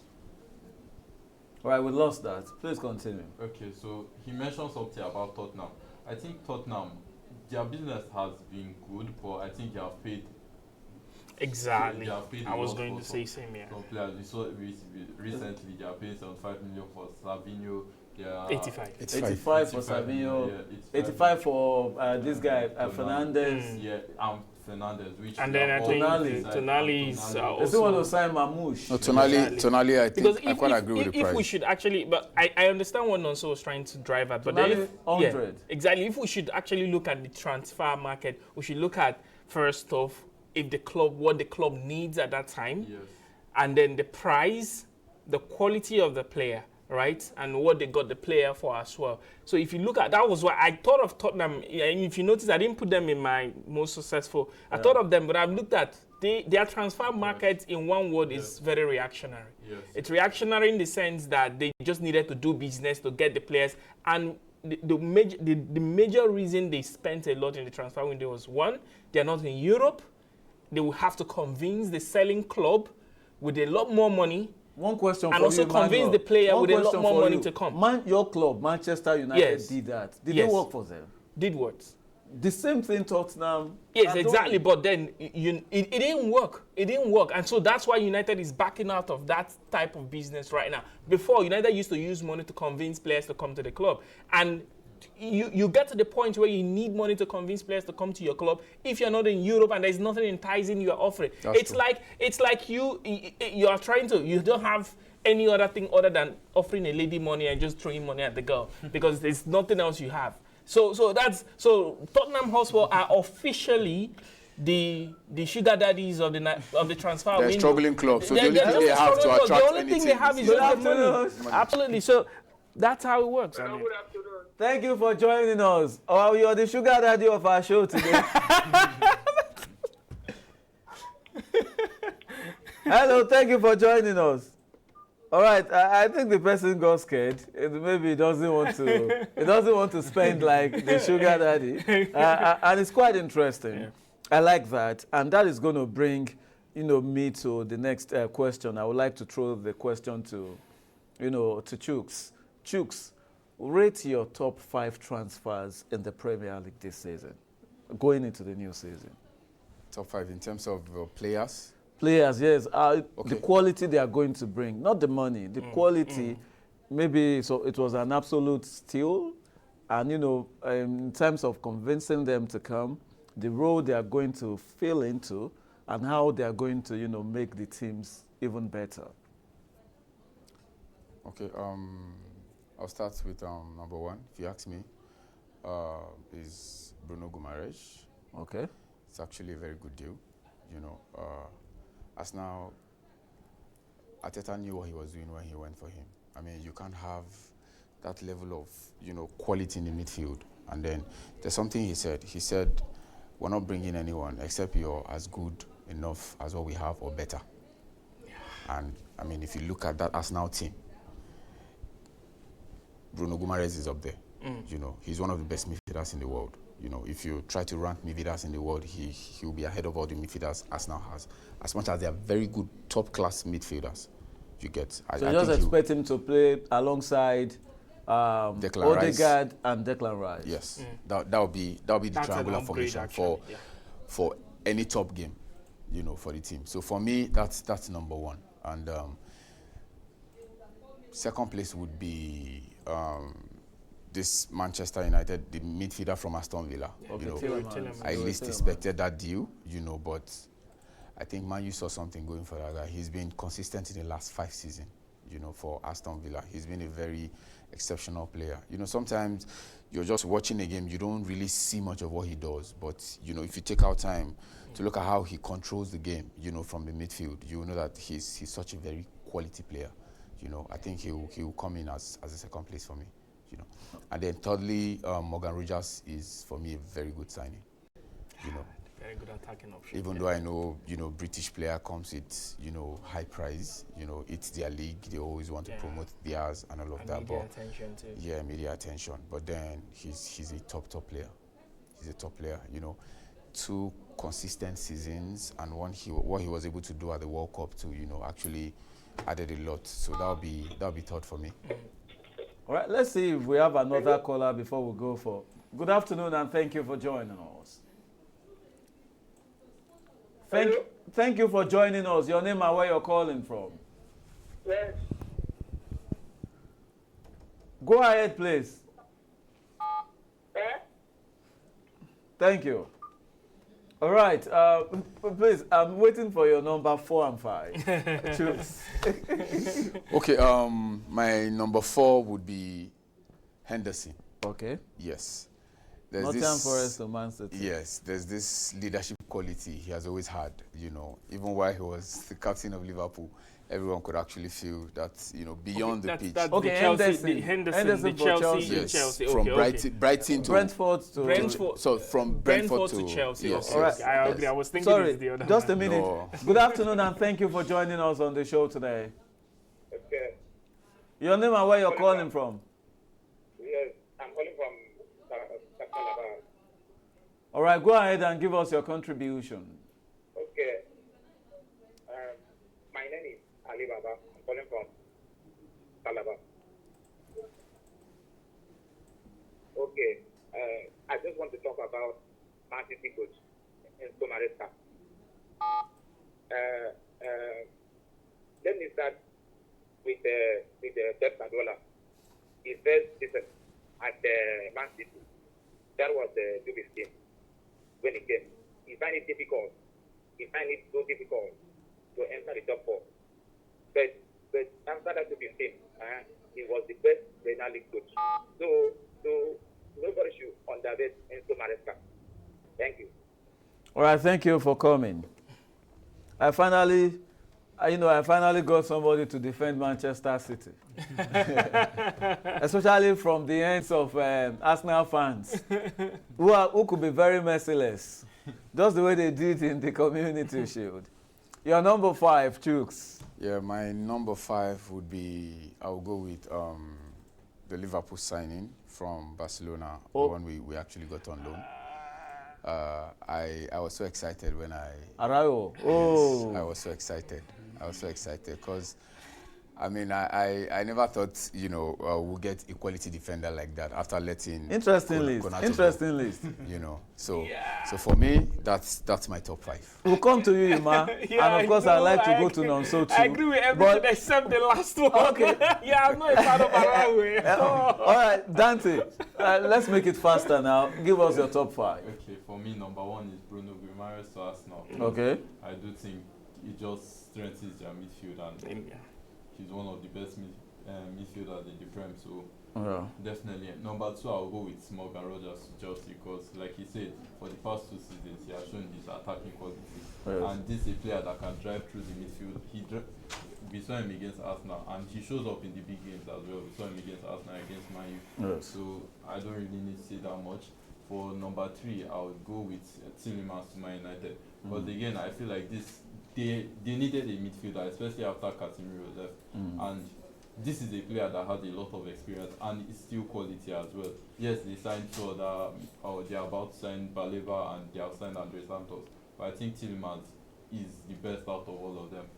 Then number 4, I will go with Tonali to Tottenham because I really do think that even though it was expensive, since we are just talking about the quality that these players are adding, I think Tonali to Tottenham is going to strengthen their midfield because to me, Tottenham have never really had a strong midfield.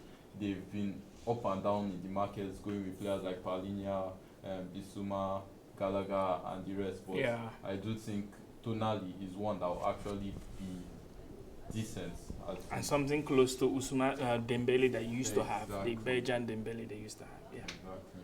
All right, Ima, finally. Did he say the 5th one? 5th one? Tonali was the 4th one. Yes. Just put Fernandez there.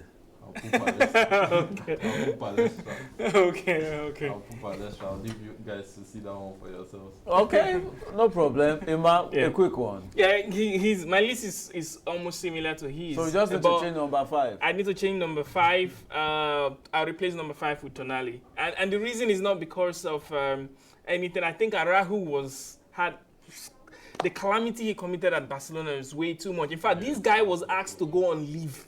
Not because he was injured, but because it was so bad it affected his mental health. He was asked to go, I'm sorry, I mentioned mental health. He was asked to go on leave. And you're bringing somebody who is error-laced. You're bringing him to partner with Virgil van Dijk. I have issues with that. So I Arahu, the way his name sounds. Are you trying to say it's a combination of... Okay, so I'll have to defend of that. Martinez and Romero at the World Cup. I'll have to defend you know, that. like I used I'll to have say, to football defend is that. a reflection of life. You could Yes, come to yes. Liverpool and turn things around. Don't get me wrong. But if we're looking at his precedents and what he's done at Barcelona, and the fact that they asked him to stop playing even when he was not injured, to say, guy, just rest. We'll go still pay you, but just rest. It's just like a guy that they didn't pick for set on a Saturday honestly morning. think, but if you never can tell if he's turned things around and he's changed it, like the friendlies that Liverpool had, he was good.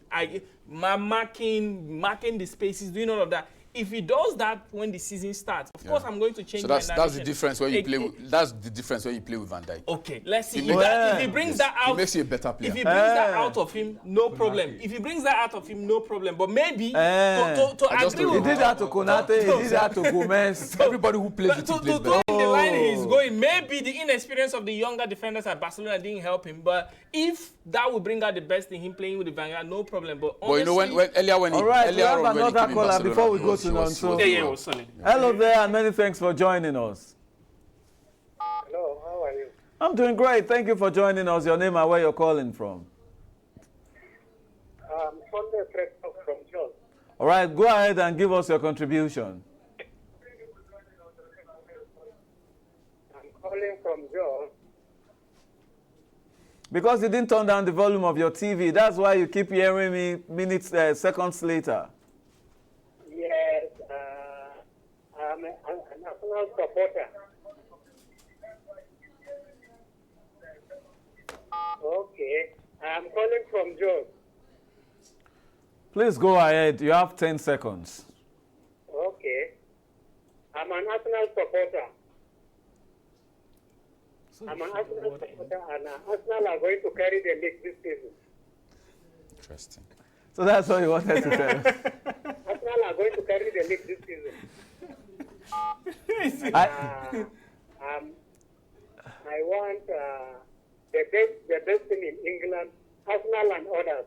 Only two things in England, Arsenal and others. No problem. Thank you so much for calling. Thank you. Thank you. All right. He just called us to make mouth.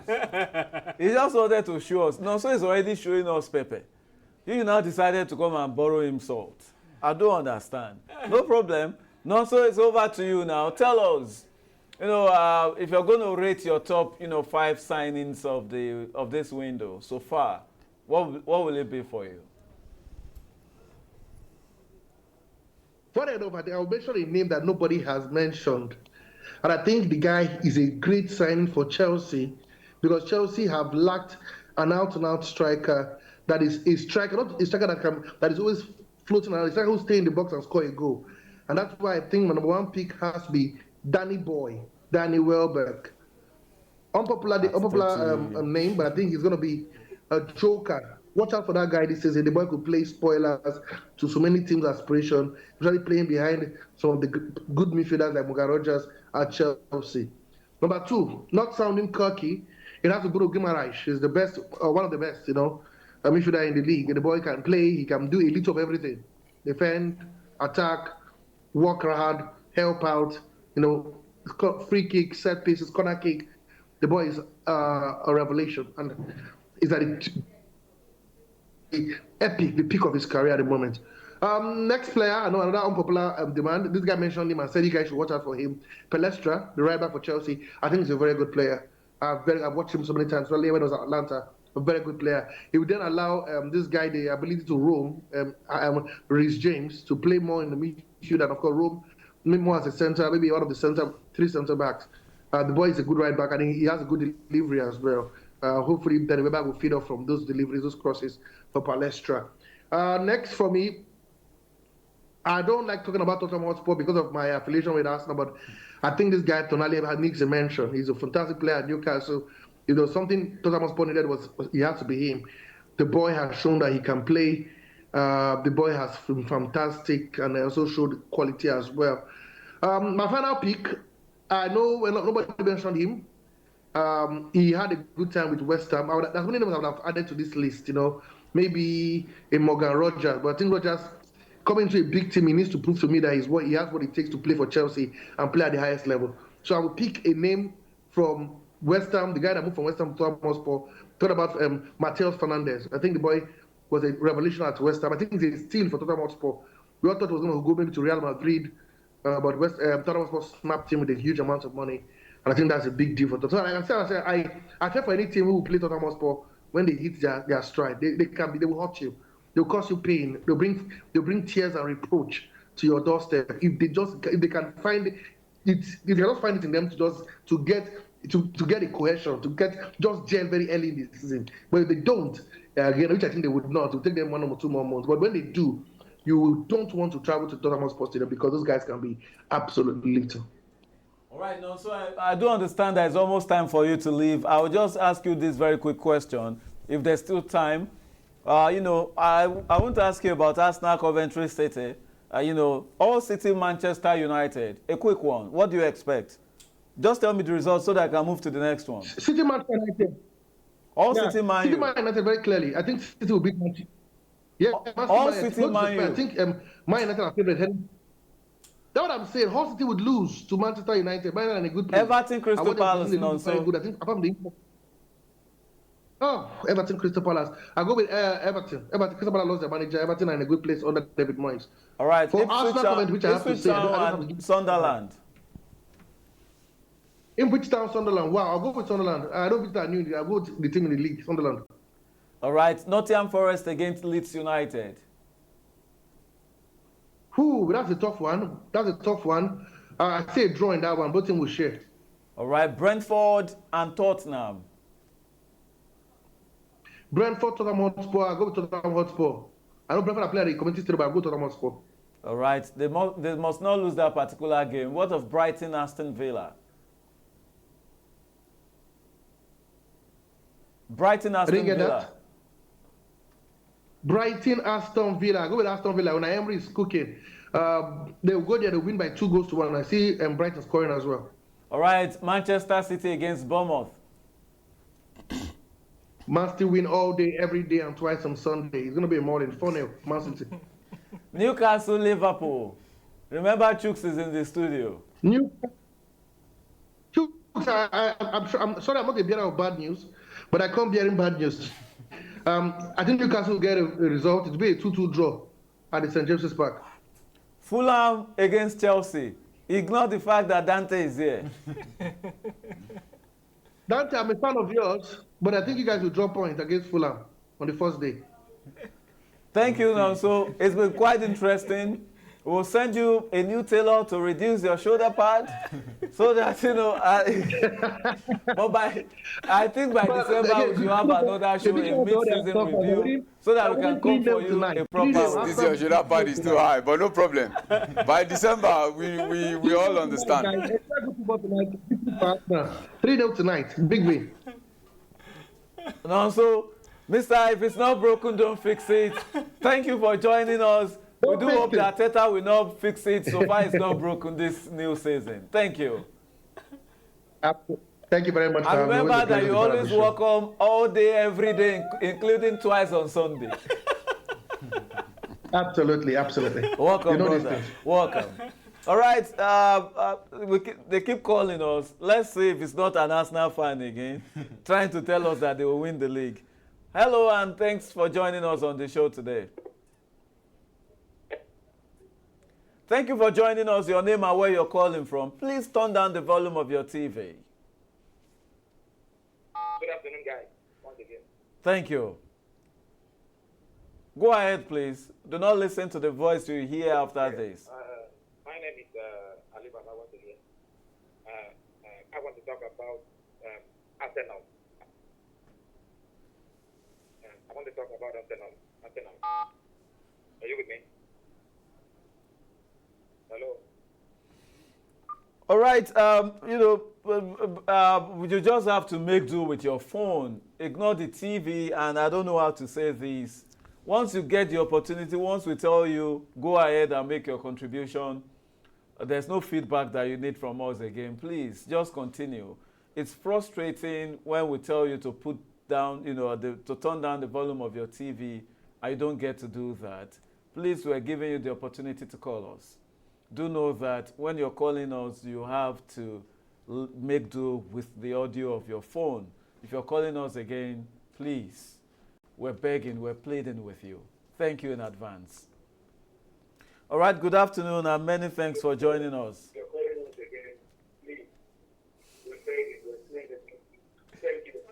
Your name and where you're calling from?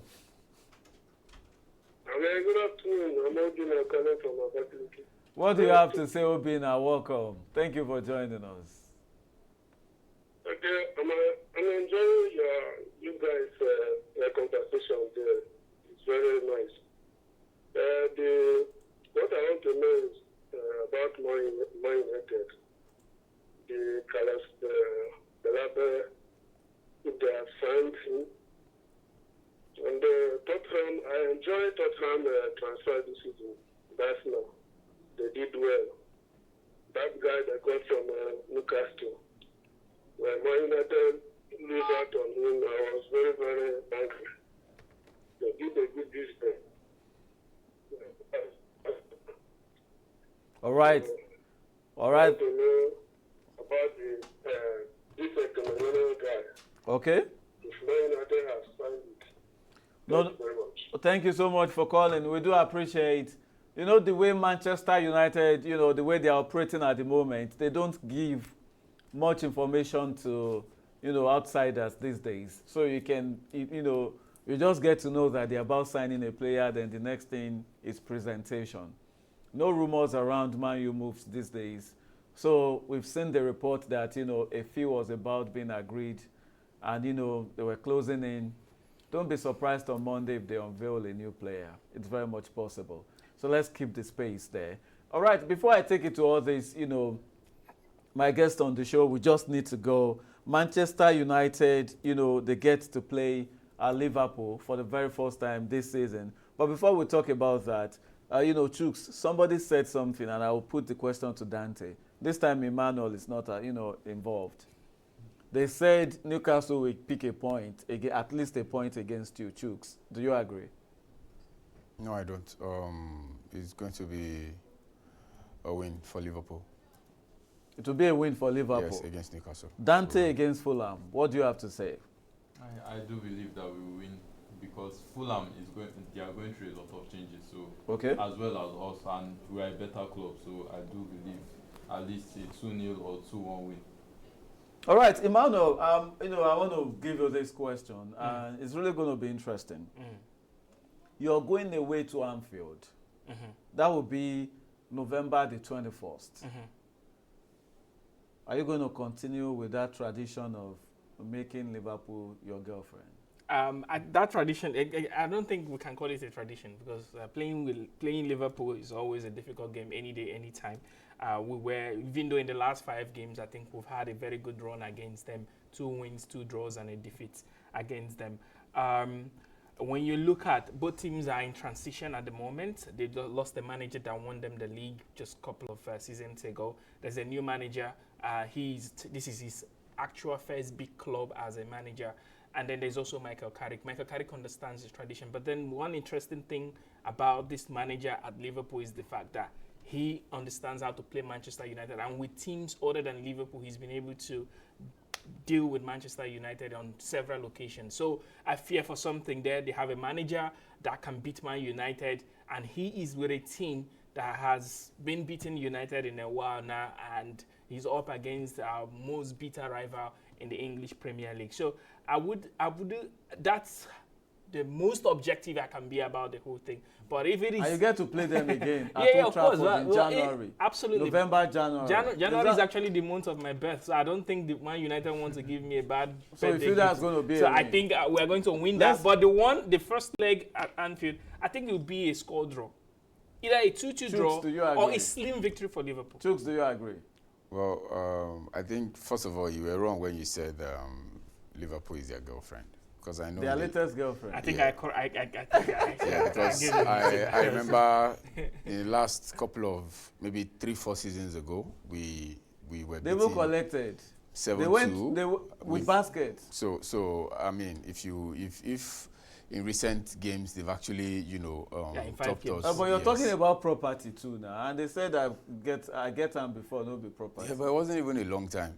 you know. But then Just again, like I it's mean, 5 a games win away. is a win, you know, and you know on current stats right now, they are actually ahead of us. Yeah. But you know, it's a new season. We have a new Anything can management. change. Yes, This is football. exactly. So with the team, Iraola is actually building.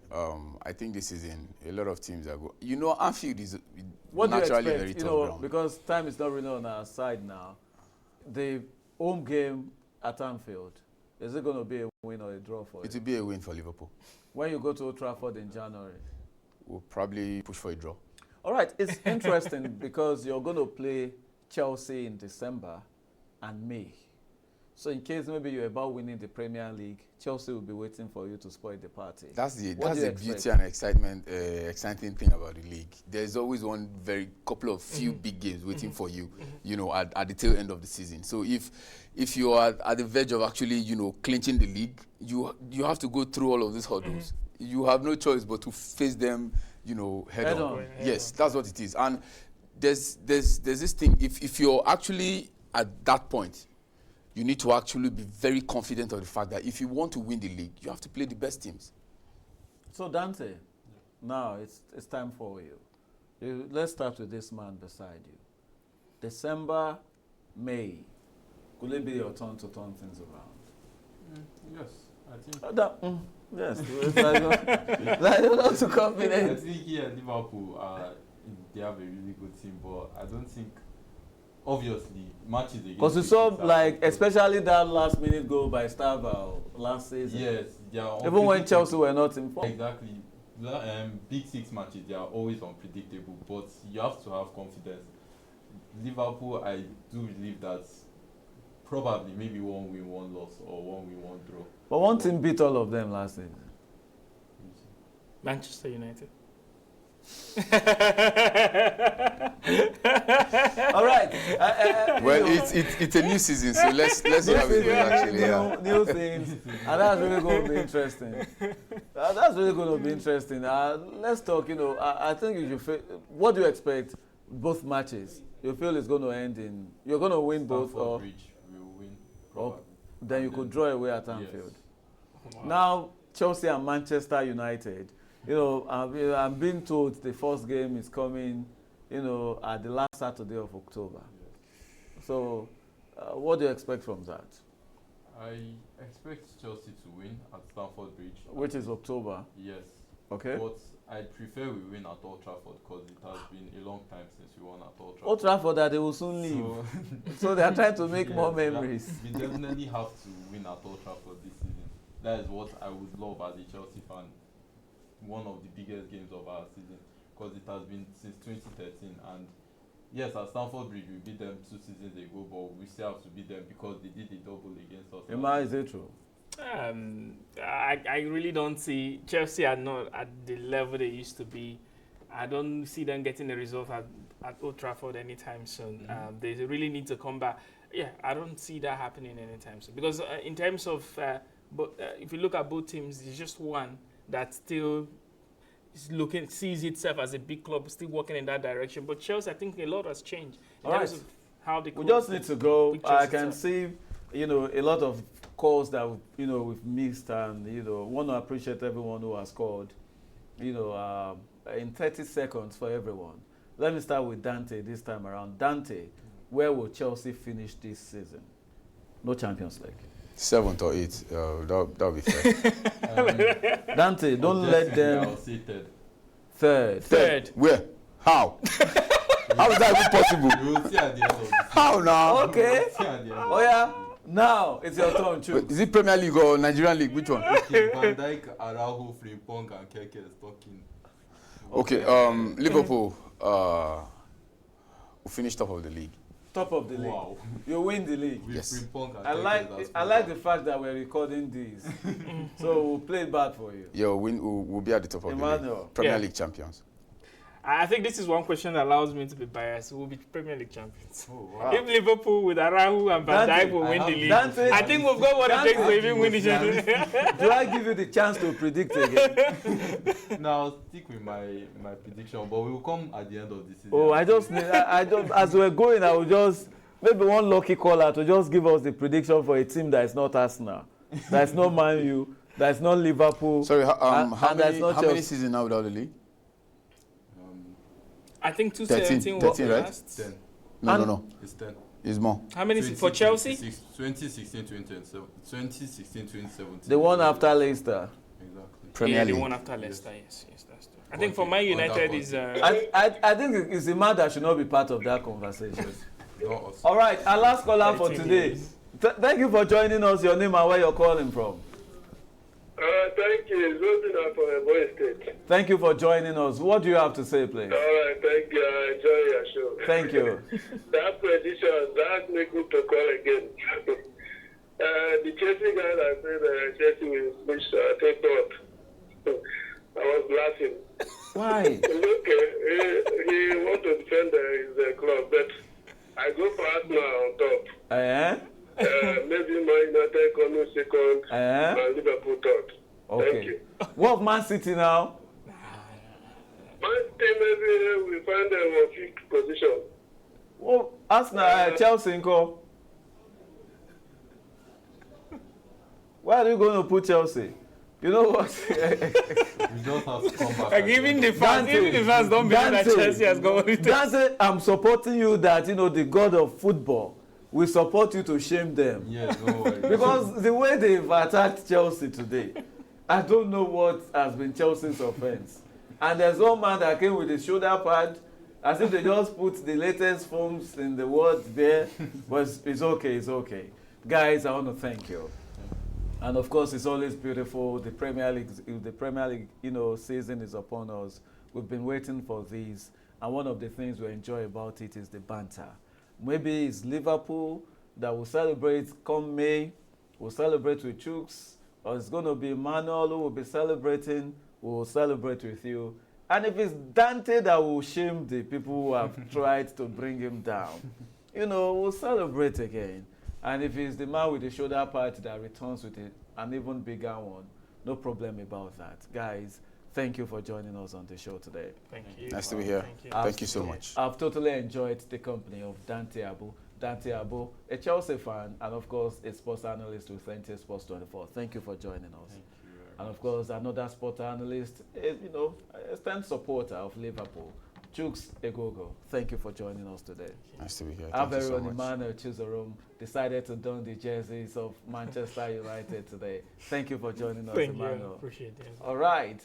Let's also thank Irene Zechi, Chukunonso, and of course our very own Uche Ilari.